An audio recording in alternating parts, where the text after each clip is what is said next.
Good morning, everybody, and thank you so much for having me. As Greg just mentioned, my name is Fiona Donaldson and I'm a personal travel manager with Travel Managers Australia.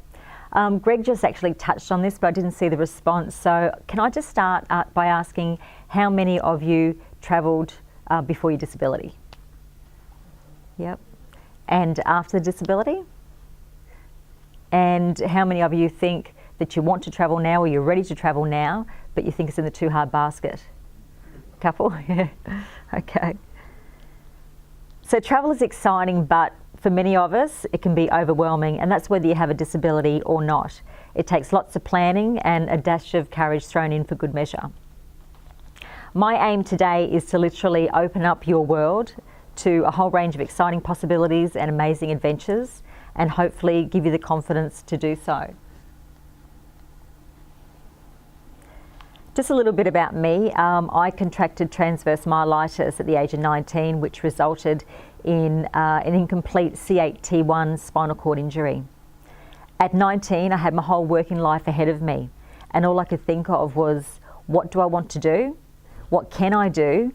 But more importantly, who is going to employ me, and do they have an accessible toilet? So one morning I was watching one of the breakfast shows that were on at the time, and Qantas was actually being promoted as an equal opportunity employer. And that was my aha moment. If Qantas was an equal opportunity employer, surely there was a job within that airline with my name on it. I made some inquiries with Qantas's head office here in Brisbane, which led to interviews and meetings, and the rest, as they say, is history.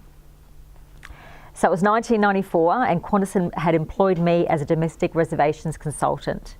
I remained with the airline for 13 years in various roles and was lucky enough to travel both here and overseas. In 2007, I was approached by a corporate travel company who wanted me to come on board with them and be a corporate account manager with them. They offered to set me up to work from home, which back then was a carrot big enough to dangle in front of me to take me away from the company that gave me my life back after acquiring my disability. Fast forward to 9.5 years and my job was becoming boring. I knew it back to front, and I was finding that I was losing my passion and enthusiasm for the job that I once loved. And it took a chance meeting at a wedding to get me excited about travel once again and ultimately my future. I got talking to another wedding guest who also worked in travel, but she actually ran her own business. She'd been doing this for 5 years and could not be happier. From that night on, that's all I could think about. I thought to myself, after being in the travel industry for 23 years, I had a fair idea of what I was doing, but better still, I potentially had a niche market in which I could not only offer first-hand experience, but I could also make a difference to others in the same situation as me, and that's accessible travel. So 18 months ago, I decided to take a huge leap of faith and to branch out to run my own business. I've partnered up with Travel Managers Australia as a self-employed personal travel manager. So I'm a full-service travel agent with a special interest in tailor-making accessible itineraries. I know what to look for, what questions to ask, and not only offer personalised service, but also offer valuable advice from personal experience. So some background on Travel Managers. There's over 500 of us Australia-wide, and we work independently but in partnership with Travel Managers Australia. We're also accredited with IATA, which is the International Air Transport Association, and we're also a member of the Australian Federation of Travel Agents. So any money that's actually deposited by my clients goes into an independently audited client trust account. Therefore, your money's in safe hands. And I like to tell people that because I'm not just sitting at home on the internet and you're depositing money into my account. It's all very above board and accredited. So that's enough about me. Let's talk about travel. So I always say, expect the best, but plan for the worst. And you always have to be one step ahead and think of the what ifs. Flat tire, lost luggage. It's always good to take a daily probiotic before travel, during travel. Take a script for antibiotics as well. Travel with an open mind and expect the unexpected, but expect the good unexpected. You meet new people, you make new friends, and be prepared to feel well outside of your comfort zone, but enjoy that. Travel has a unique way of not only teaching us about different places, but it also teaches us so much about ourselves. Sense of humour goes such a long way. No matter how much you mentally or physically prepare for travel, there's always a possibility that something might go wrong. Succumb to it, laugh about it, and get on with it.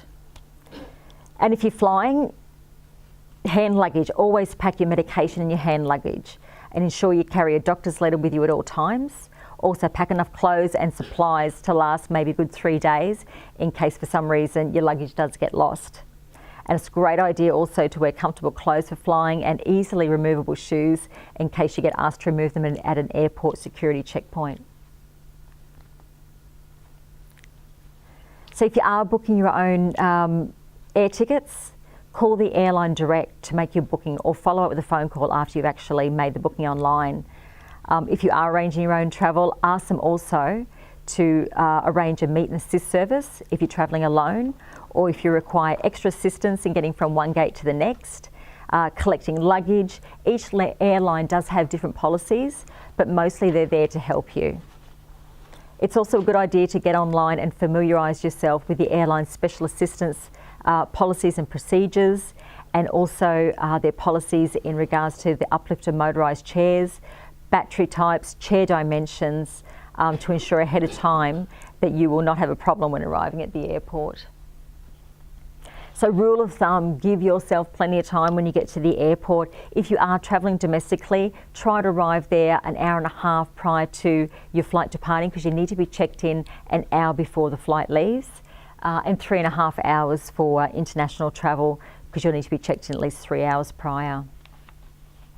So when you do arrive at the airport, the staff will actually they'll make a beeline for you and they'll take you out of the queue and they'll check you in ahead of people. They'll do this where possible. And that just, but if they don't, sorry, always give yourself, as I said, plenty of time. So your chair and your luggage will be tagged to your destination. Staff will give you a time to be at the boarding gate, and don't be late. First on and last off, that's a big thing. When and where possible, the airline ground staff will actually board you first. So they'll take you down to the aero bridge to the aircraft door, where you'll transfer from your wheelchair into one of their aisle chairs. Your chair goes down to the cargo hold and you'll be taken to your seat and transferred by the most appropriate method suitable to your injury level. Be mindful of pressure relief. Pressure relief can be managed in various ways. I personally travel with a sheepskin, so I sit on that. I find that's best for me. However, another popular method is also to sit on your cushion. And while I remember, always take your cushion on board, and if you have a removable backrest, put them in the overhead locker, because you don't want to get to your destination and they're missing or they're damaged. Depending on the airline and the aircraft type, some do actually have a toilet on board as well, but you will require the aisle chair to get there.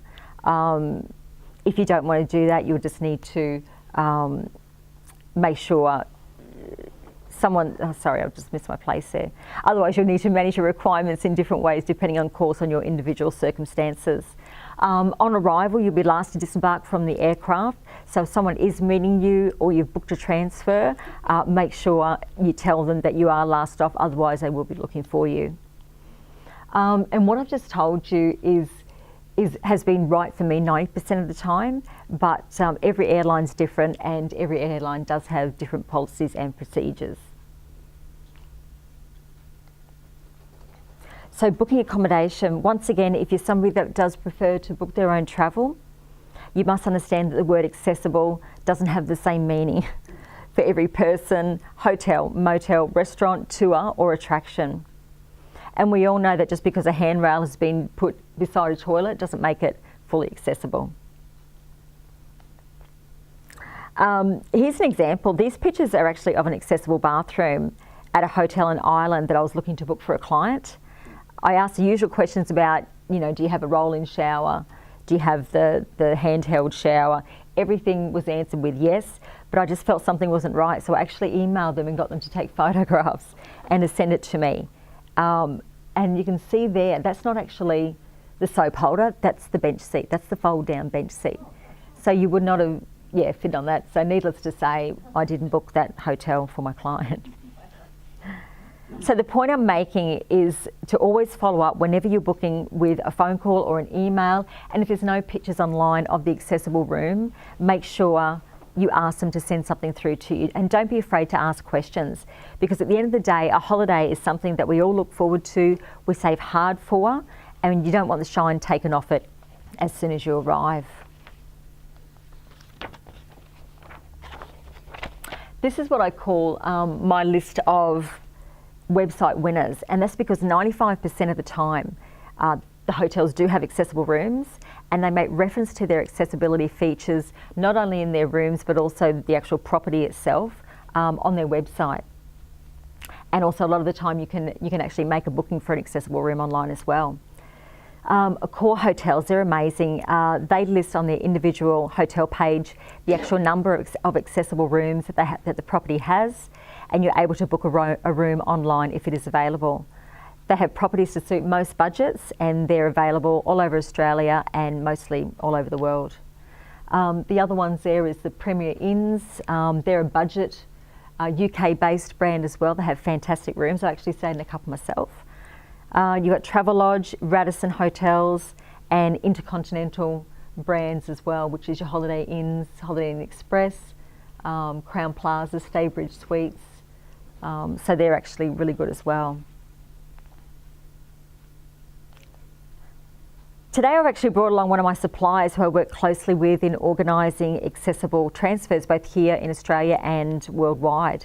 So I'd like to introduce you to Shaun McKee, who's going to talk briefly about J-Ride.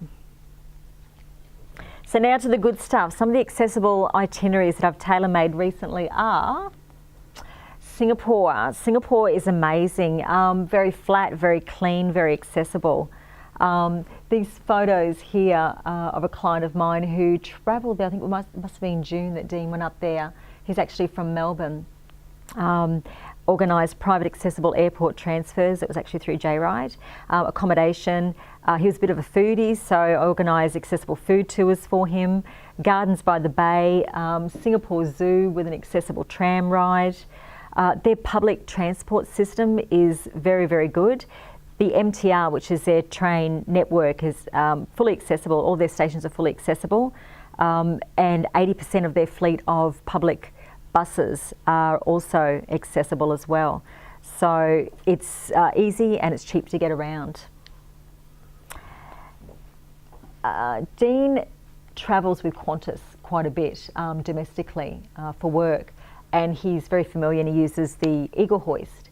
So when he rang me and wanted me to put together this Singapore itinerary for him, everything was going fine, had everything pretty much booked, had the flights booked, until I had a phone call from Qantas's special assistance area and said, you know what, we don't have an Eagle Lift hoist in Singapore. So effectively he couldn't get off the plane once he arrived. So I mean, it's just something that we never even thought about. You know, we just sort of take it for granted that Qantas would have one there. So we called Qantas, and there was a few choice words from Dean and from myself as well, and we ended up getting a phone call a couple of days later from their Hobart office saying, you know what, we're actually going to make this happen for your client. So they flew a hoist up to Singapore ahead of Dean's arrival, along with a trainer who had to train the airport staff in order to be able to use it safely. And I was sent this photo from Qantas after it arrived, basically saying the Eagle had landed. So I was really, I was really happy about that. And I rang him and he was just over the moon. So effectively he was able to travel. So Qantas, they do go above and beyond in that sort of thing there. Japan, I organised a fantastic itinerary, and there was actually some brochures that were out the front. I think they've all gone now, but if anyone wants more, they can email me or give me a buzz. This was quite an extensive itinerary over 11 days, which included Mount Fuji, Kyoto, Nara, Hiroshima, along with train travel. The bullet train is really accessible, fully accessible hotel rooms in all cities, and I managed to also source accessible vehicles with hoists and ramps for the private tours, and once again return airport transfers. Tokyo is another place which seems to be breaking down the barriers of late, and it's adapting to people with disabilities as they're getting ready for the 2020 Paralympics.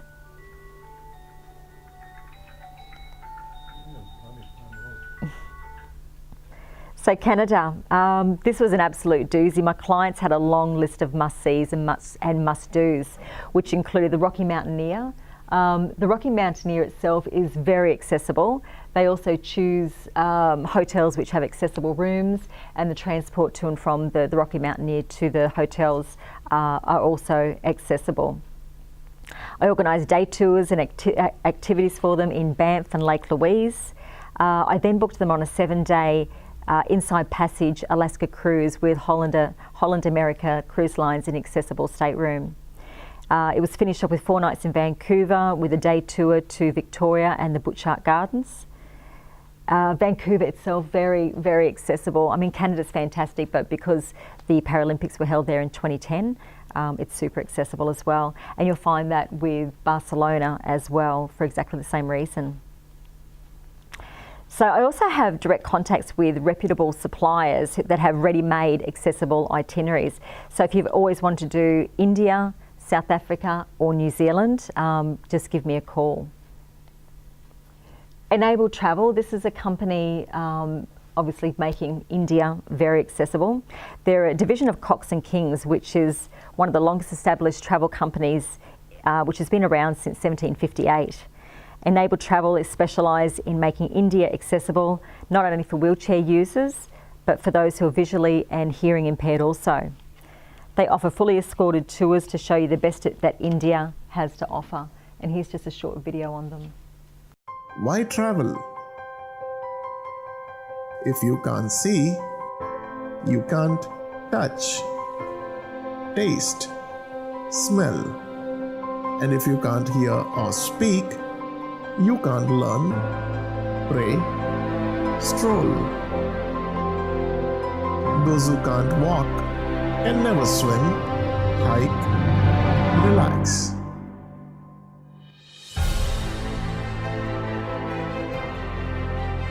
Travel means much more than a holiday.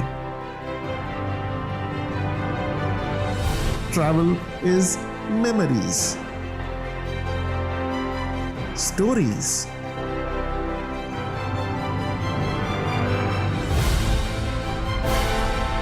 adventure,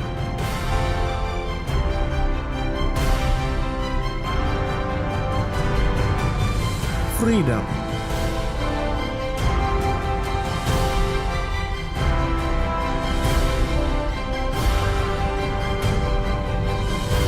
So why travel?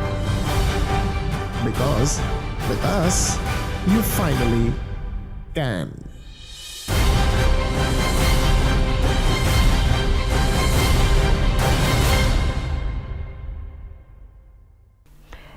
Enable Travel, I've spoken to, I've had a couple of meetings actually with their rep that comes out from India.